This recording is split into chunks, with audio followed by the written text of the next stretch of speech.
নমস্কার বন্ধুরা, welcome to ultimate English. Upcoming clerkship main, SI main এবং ডব্লিউবিসিএস এর জন্য আমরা একটা ইম্পর্টেন্ট রিপোর্ট আজকে আলোচনা করব। তোমরা প্রত্যেকেই অবগত আছো নর্থ বেঙ্গলের ভয়াবহ বন্যা পরিস্থিতি নিয়ে। তো আজকের ডেস্ক রিপোর্ট এই নর্থ বেঙ্গল ফ্লাডের উপর। প্রসঙ্গত বলে রাখি, আমি অনলাইনে একটা ডেসক্রিপটিভ ব্যাচ শুরু করেছি এবং অফলাইনে বেলঘড়িয়া বা সোনারপুরে পড়াচ্ছি। এখানে মূলত খাতা চেকিং এর উপর প্রাধান্য দেয়া হবে, তাছাড়া যাবতীয় নোট বা মেটেরিয়াল পুরোটাই তোমরা পেয়ে যাবে। কেউ ইন্টারেস্টেড থাকলে উপরে দেয়া নাম্বারে হোয়াটসঅ্যাপ করবে 9163228262। তো চলো শুরু করা যাক আজকের রিপোর্ট। তো সবার প্রথম বলা আছে নর্থ বেঙ্গল ফ্লাডস 20 কিল্ড। আমরা সবসময় চেষ্টা করব যদি কোনো ঘটনায় মৃতের সংখ্যা থাকে সেটা স্বাভাবিকভাবে টাইটেলের মধ্যে বা হেডিং এর মধ্যে দিয়ে দেয়ার। তারপর আমরা কি লিখছি? By a staff reporter. By এর বি বড় হাতের, স্টাফের এস বড় হাতের, রিপোর্টারের আর বড় হাতের। এরপর আমরা লিখেছি জায়গার নাম XYZ। এটা চাইলে তোমরা সরাসরি নর্থ বেঙ্গলের কোনো জায়গার নাম উল্লেখ করে দিতে পারো। এবং তারপর আমরা লিখেছি ডেট অক্টোবর 5 এবং তারপর আমরা কোলন ব্যবহার করেছি। আমি বারবার বলে দিচ্ছি, কোলন এবং বিসর্গ দুটো জিনিস আলাদা। এই ডান দিকের এটা হচ্ছে কোলন আর মাঝখানে যখন গ্যাপ থাকছে এটা হচ্ছে বিসর্গ। এই ছোটখাটো বিষয়গুলো তোমরা একটু খেয়াল রাখবে। এবার আমরা শুরু করছি কিভাবে। No fewer than 20 people, including 7 children, perished after heavy rainfall triggered massive landslide and floods across North Bengal on Sunday, officials said. তাহলে এখানে সবার প্রথম যে ফ্রেজটা ব্যবহার করেছি নো ফিওয়ার দ্যান, এটা নিয়ে আমি পূর্ববর্তী রিপোর্টেও আলোচনা করে দিয়েছি। চাইলে তুমি এখানে অ্যাটলিস্ট শব্দটাও লিখতে পারো, অ্যারাউন্ড অথবা অ্যাবাউটও লিখতে পারো।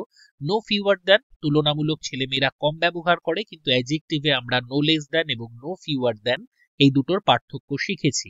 নো ফিওয়ার দ্যান কাউন্টেবল নাউনের আগে ব্যবহৃত হয় এবং অ্যাটলিস্টের থেকেও নো ফিওয়ার দ্যানের ওপর এমফ্যাসিস বেশি পড়ে, অর্থাৎ 20 জন, অন্ততপক্ষে 20 জনের কম তো নয়ই। এই যে সেন্সটা, এটা নো ফিওয়ার দ্যানের মাধ্যমে ভালোভাবে ডেলিভার্ড হবে। এবং একই সাথে দেখো আমরা ইনক্লুডিং 7 চিলড্রেন, মাথায় রাখবে যদি কোনো জায়গায় মৃতের সংখ্যা থাকে এবং সেখানে উইমেন এবং চিলড্রেন তার মধ্যে ইনক্লুডেড থাকে, তো সেটাকে আলাদা করে উল্লেখ করে দেয়া ভালো। বিশেষত মহিলা এবং শিশু, পুরুষদের জীবনের আলাদা করে কোনো দাম নেই, তাদের আর আলাদা করে উল্লেখ করার দরকার নেই, কিন্তু পেপার বা প্রতিবেদনে তোমরা দেখবে বিশেষত যদি কোনো বাচ্চা মারা যায় তো তার কথা উল্লেখ থাকে। পেরিশ শব্দটা হচ্ছে যখন কোনো দুর্যোগ, কোনো ভয়াবহ পরিস্থিতি বা খারাপভাবে, খুব খারাপভাবে কেউ মারা যাচ্ছে, তার জন্য আমরা পেরিশ শব্দটা ব্যবহার করতে পারি। চাইলে এখানে তুমি কিল্ড মানে প্যাসিভে ওয়্যার কিল্ড লিখতে পারো অথবা ডাইড লিখতে পারো। ডাইড লিখলে অবশ্যই তার আগে ওয়্যার ব্যবহার করবে না, কারণ সেটা হ্যাপেনিং ভার্ব। এছাড়া চাইলে তুমি সাকাম্ড ব্যবহার করতে পারো অথবা done to death, succumb to death, এই ধরনের এক্সপ্রেশন ব্যবহার করতে পারো। এবং এখানে দেখো আফটার শব্দটা এখানে কনজাংশন হিসেবে ব্যবহৃত হচ্ছে।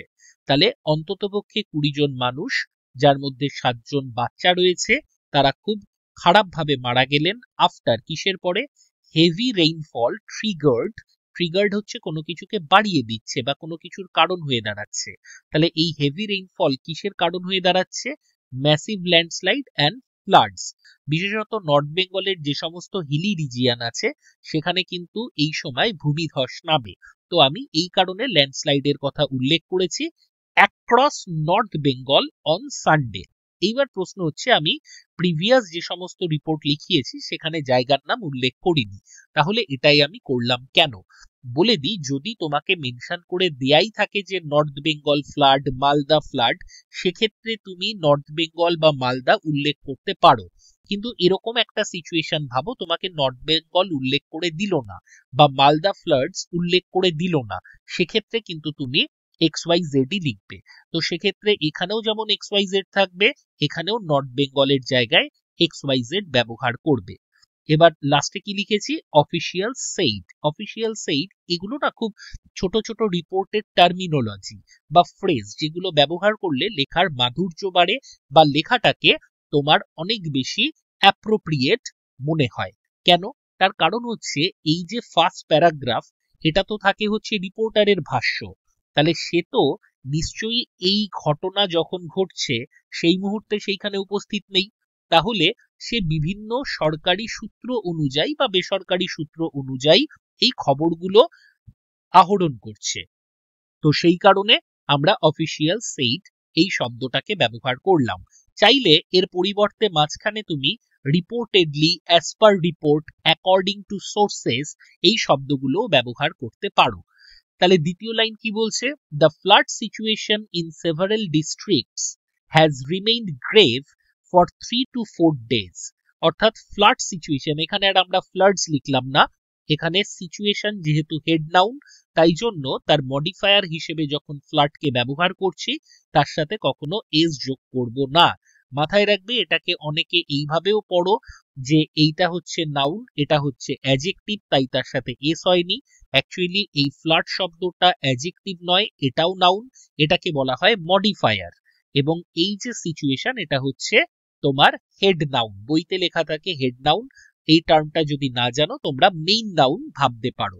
তো এক্ষেত্রে the flood situation in several districts অর্থাৎ নর্থ বেঙ্গলের যে বিভিন্ন ডিস্ট্রিক্ট রয়েছে হ্যাজ রিমেইনড। এবার প্রশ্ন হচ্ছে হ্যাজ কেন হলো? ডিস্ট্রিক্টস তো রয়েছে। খেয়াল করে দেখো, এই যে ইন রয়েছে এটা হচ্ছে প্রিপোজিশন, আর প্রিপোজিশনের পরে যেটা থাকে সেটা হচ্ছে প্রিপোজিশনের অবজেক্ট। অবজেক্টের সঙ্গে ভার্বের কিন্তু কোনো সম্পর্ক নেই। It is the subject that will determine the type of the verb. এখানে সাবজেক্ট হচ্ছে ফ্লাড সিচুয়েশন, আরো সহজে বলতে গেলে বা ছোট করে বলতে গেলে সিচুয়েশন। সিচুয়েশন হচ্ছে আনকাউন্টেবল নাউন, তাই তার সাথে হ্যাজ ব্যবহৃত হয়েছে। তাহলে কি বলছে? The flood situation has remained grave, অর্থাৎ বন্যা পরিস্থিতি এখনো যথেষ্ট সিরিয়াস অথবা উদ্বেগজনক। কতদিন ধরে? For 3 to 4 days। এইবার দেখো, এখানে আমরা ফর লিখেছি, এখানে যদি সিন্সও থাকতো তাহলে সিন্সের সঙ্গে পয়েন্ট অফ টাইম ব্যবহৃত হতো।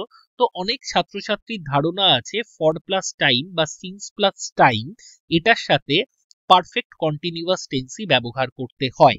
অর্থাৎ যদি কোনো জায়গায় লেখা থাকে যে it has rained for 2 to 3 days, তো তোমরা অনেকেই চেঞ্জ করে করবে ইট হ্যাজ বিন রেইনিং। বিষয়টা তা নয়। মূল যে বিষয়টা আমাদেরকে মাথায় রাখতে হবে, সিন্স বা ফর তার সাথে যদি টাইম যুক্ত থাকে তাহলে আমরা কন্টিনিউয়াস টেন্স করব না, কন্টিনিউয়াসের পরিবর্তে পারফেক্ট কন্টিনিউয়াস করব।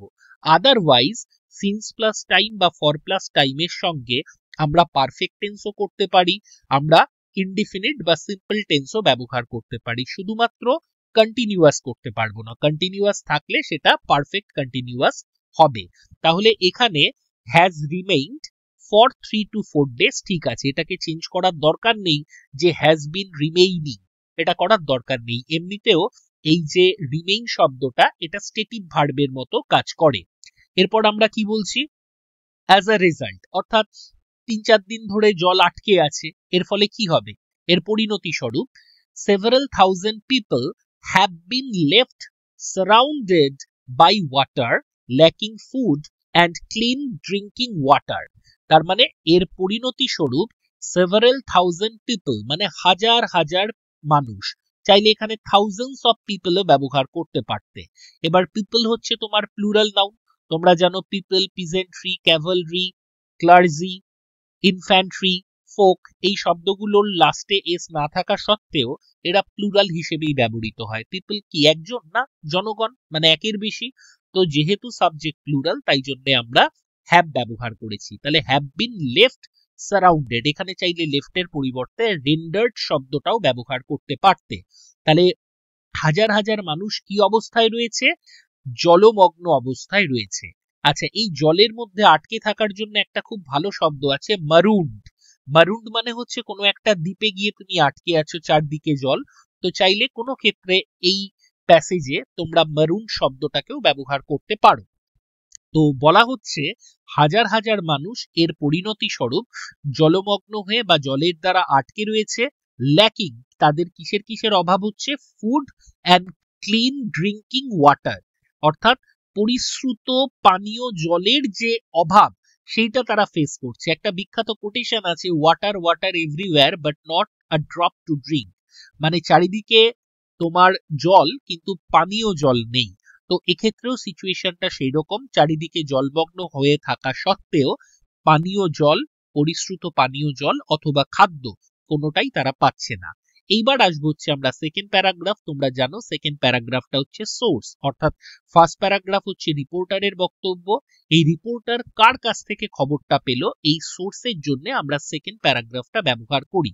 তো এখানে দেখো সেকেন্ড প্যারাগ্রাফ আমি শুরু করেছি, we have lost everything said Emeno, a victim of the flood.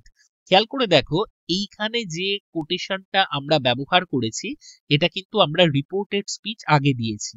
চাইলে তুমি লিখতে পারতে এমএনও সেইড, কিন্তু উই হ্যাভ লস্ট এভরিথিং, তাহলে কি হয় প্যারাগ্রাফের প্রথমেই শুরুতেই তুমি অন্যের কথাটা পাচ্ছ যদি এইভাবে ইনভার্সন করে দাও।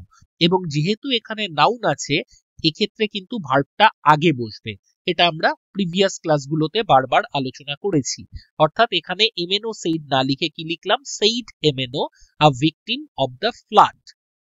এখানে আরেকটা জিনিস তোমরা খেয়াল করবে, যেহেতু এটা এমএনওর বক্তব্য, খুব কঠিন ইংরাজি, খুব সুন্দর শব্দ, খুব বোম্বাস্টিক ওয়ার্ড, খুব ইডিওমেটিক এক্সপ্রেশন, এটা কিন্তু আমরা সেকেন্ড প্যারাগ্রাফের কোটেশনে ব্যবহার করব না। কেন? কারণ এই যে MNO, he can be anyone, সে একটা রিক্সাওয়ালাও হতে পারে, সে ভ্যানালাও হতে পারে, টোটো চালক হতে পারে, সে হয়তো একটা ছোট ভেন্ডার হতে পারে, কোনো স্মল শপকিপার হতে পারে, যে কেউ হতে পারে। সুতরাং খুব সাধারণ মানুষ, তার জন্য তার মুখে আমি যে ভাষ্য ব্যবহার করব সেটা ডেফিনেটলি খুব সহজবোধ্য ইংরাজি হবে। কারণ একজন রিক্সাওয়ালা হয়তো খুব কঠিন কঠিন ইংরাজি বলছে, সেটা বিশ্বাসযোগ্য নয়। আমি কোনো প্রফেশনকে ছোট করছি না, কিন্তু তুমি যা লিখবে সেটা যেন রেশনাল হয়। তো এটা বলা হচ্ছে we have lost everything said MnO, a victim of the flood. He added, তিনি এটাও যুক্ত করলেন, we need proper medical attention and the presence of doctor is essential. তো স্বাভাবিকভাবে দেখবে যখন তুমি কোনো একটা জায়গায় দেখছো যে বন্যা পরিস্থিতি, তার মানে পরিশ্রুত পানীয় জল নেই, খাবার নেই, স্বাভাবিকভাবে ডিজিজ যে সমস্ত রয়েছে সেগুলো ব্রেকআউট করবে এবং তার যে আউটব্রেক হবে এর ফলে একটা মহামারী সৃষ্টি হবে। তো স্বাভাবিকভাবে মেডিসিন দরকার হবে, ডাক্তারের দরকার হবে। তো স্বাভাবিকভাবে এই কারণে তোমার তিনি দাবি জানিয়েছেন এই ভদ্রলোক যে আমাদের মেডিকেল অ্যাটেনশনের দরকার এবং দরকার হচ্ছে ডাক্তাররা যাতে এখানে থাকে। এখানেও দেখো ডক্টরস এর পরে ইজ রয়েছে, তার কারণ সাবজেক্ট এখানে কিন্তু প্রেজেন্স, ডক্টরস নয়। কেন? কারণ অফ হচ্ছে তোমার প্রিপোজিশন, ডক্টরস হচ্ছে প্রিপোজিশনাল অবজেক্ট। এরপর বলা হচ্ছে the floods have caused wide spread damage to homes, crops, roads and highways across vast swathes of North Bengal.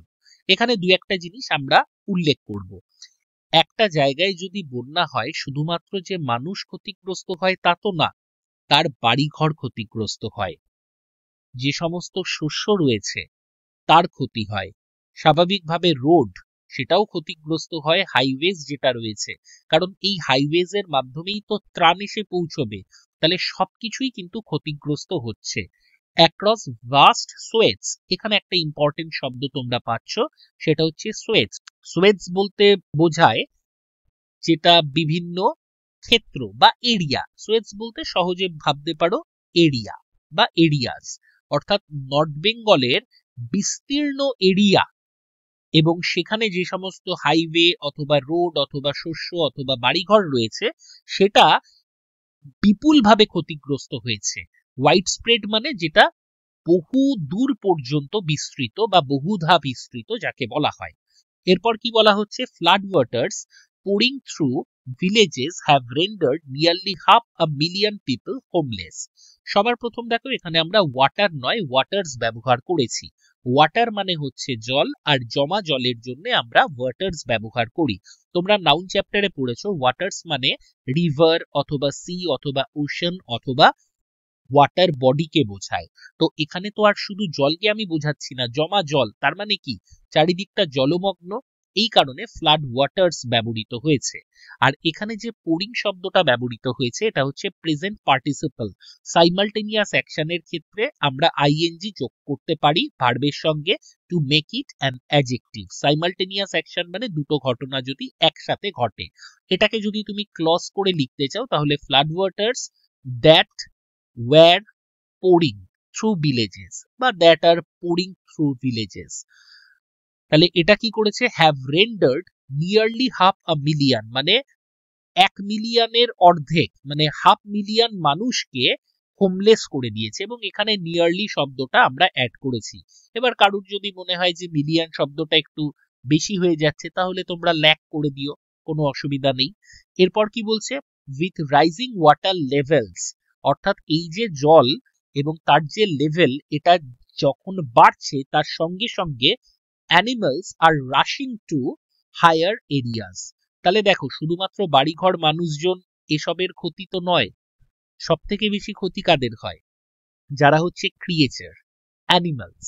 তাহলে স্বাভাবিকভাবে উচ্চভূমির সন্ধানে যে সমস্ত পশু রয়েছে তারা লোকালয়ের দিকে আসবে। তো সেটা কিন্তু সাধারণ মানুষজনের জন্য বিপদ, বিপদ এই সমস্ত অ্যানিমেলদের জন্যেও। এবং এই কথাটাও আমি কিন্তু লেখার মধ্যে উল্লেখ করেছি। লেখা যথেষ্ট সহজ, ইজি ল্যাঙ্গুয়েজ, লুসিড ল্যাঙ্গুয়েজে লিখেছি, কোনো রকম এক্সট্রা কাঠিন্য আমরা বর্জন করারই চেষ্টা করেছি। তো এক্ষেত্রে উইথ রাইজিং ওয়াটার লেভেলস, অর্থাৎ এই যে জল সেটা যে রাইজ করছে, তার লেভেল আস্তে আস্তে বাড়ছে, যারা অ্যানিমেল রয়েছে সেই সমস্ত অ্যানিমেল ছুটে আসছে। ধেয়ে আসার জন্য আমরা রাশ শব্দটা, রাশ কেন ব্যবহার করলাম, তাড়াহুড়ো বোঝানোর জন্য। চাইলে এখানে ফ্লি শব্দটাও ব্যবহার করতে পারো। হায়ার এরিয়াজ এর দিকে তারা ধেয়ে আসছে। লাস্ট প্যারাগ্রাফ কার জন্য, খুব ছোটর মধ্যে লিখেছি, কারণ আমরা বলেছি যে ক্লার্কশিপ 150 ওয়ার্ডে লিখতে হয়, চেষ্টা করবে 120-র মধ্যে লেখার, যদিও এই লেখাটা 150-এর ধারে কাছেই গেছে। তো এখানে আমরা একটা কোটেশন দিয়ে শুরু করেছি, we have been working tirelessly to deliver urgent relief to those stranded over the past few days। এখানে ওভার না লিখে ফরও লিখতে পারো।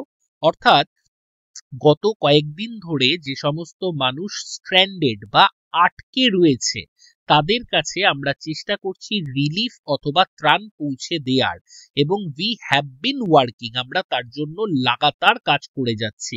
পারফেক্ট কন্টিনিউয়াস আমরা ব্যবহার করি কোনো কাজ আগে শুরু হয়ে এখনো চলছে এটা বোঝানোর জন্য। অর্থাৎ কিছুটা পার্ট কমপ্লিট হয়েছে, কিছুটা পার্ট এখনো চলছে। তো এইটা বোঝানোর জন্য পারফেক্ট কন্টিনিউয়াস করি, তার সাথে ফর প্লাস টাইম, এই স্ট্রাকচারটা বেটার যায়। Said ABC the chief minister of the state, চাইলে এখানে মমতা ব্যানার্জি লিখতে পারো, বাট লেখার ক্ষেত্রে আমরা জেনারেলি কি ব্যবহার করি না, আমরা ব্যবহার করি না হচ্ছে প্রপার নাউন। তবে প্রধানমন্ত্রী, মুখ্যমন্ত্রী এদের নাম লিখলে যে বিশাল মহাভারত অশুদ্ধ হবে এমন কিছু নয়। আইদার তোমরা কিছুই লিখবে না, অথবা লিখলে টোটালটাই লিখবে, যে কোনো একটা জিনিস মেনটেন করবে। তো এখানে বলা হচ্ছে she has announced an ex gratia। ex gratia একটা ভালো শব্দ, আমরা সাধারণত কেউ ক্ষতি হলে বা ক্ষতির সম্মুখীন হলে যে ক্ষতিপূরণ দেয়া হয়, তো তাকে আমরা এক্স গ্রাসিয়া বলি, এটা একটা ফরেন ওয়ার্ড। তাহলে কত টাকার এক্স গ্রাসিয়া দেয়া হয়েছে, 2 লাখ টাকার, ফর ইচ ফ্যামিলি, প্রত্যেক ফ্যামিলিকে, হু লস্ট দেয়ার লাভড ওয়ান্স, অর্থাৎ যারা তাদের প্রিয়জনকে হারিয়েছে। এই ফ্রেজটাকে তোমরা মুখস্থ করে নিতে পারো। দেখবে আমি যদি এর আগেও 8-10টা রিপোর্ট লিখিয়ে থাকি, তার মধ্যে 3-4টে রিপোর্টে এই ফ্রেজটা রয়েছে। অ্যাকচুয়ালি একাধিক রিপোর্ট পড়লে তোমার নিজের একটা ধারণা তৈরি হয়ে যাবে, নিজের একটা বোধ তৈরি হয়ে যাবে যে কোন কোন জিনিস আমি কিসে কিসে লিখবো। অর্থাৎ এই যে আমি লিখলাম হু লস দেয়ার লাভড ওয়ান্স, এটা চাইলে তুমি অন্য কোনো লেখাতেও ঢোকাতে পারো। ধরো কোনো জায়গায় ভূমিকম্প হয়েছে, কোনো জায়গায় সুনামি হয়েছে, সবকিছুর ক্ষেত্রে চলতে পারে। এমনকি কোনো জায়গায় বাস অ্যাক্সিডেন্ট হয়েছে, বড় সড়ো ট্রেন অ্যাক্সিডেন্ট হয়েছে, তো সেক্ষেত্রে তাদের ফ্যামিলিকেও তো এক্স গ্রাসিয়া দেয়া হবে। তো তোমাদের এই রিপোর্টটা আমি আজকে করিয়ে দিলাম। নেক্সট ক্লাসে আবার একটা রিপোর্ট নিয়ে আলোচনা করব। কে কে ক্লাস করছো একটু কমেন্ট করে নামগুলো জানিও, কারণ আমরা রেগুলার বেসিসে ক্লাস রাখার চেষ্টা করব। ক্লার্কশিপ অবধি প্রত্যেকে ভালো থেকো, সঙ্গে থেকো। ধন্যবাদ।